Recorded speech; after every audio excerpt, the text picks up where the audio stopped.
Democratic Alliance in the Gauteng Legislature has written to the Public Protector to investigate Premier Panyaza Lesufi's alleged contravention of the Executive Members' Ethics Act, relying on an affidavit deposed by a former provincial legislature secretary alleging that Lesufi failed to separate powers between the legislature and his party.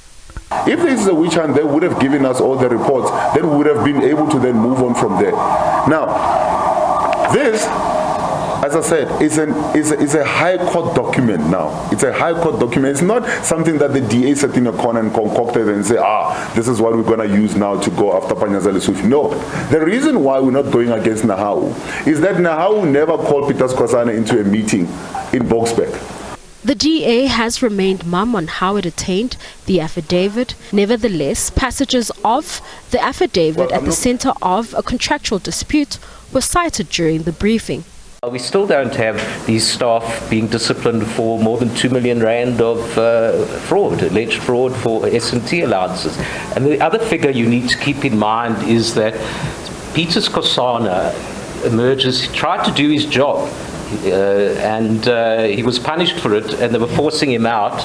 And Premier Lesufi was part of the people who forced him out. The former employee, who allegedly received a 6 million rand settlement, claims that Lesufi was present in a meeting intended to discuss officials who allegedly unduly benefited from overtime and travelling allowances during COVID. This was the second briefing to be called in 2 weeks by the DA, where details of the alleged wrongdoing are sketchy. Meanwhile, the office of the Premier says Lesufi is out of the country on official business. Balentle Mthethwa, SABC News, Johannesburg. They came out of this political party.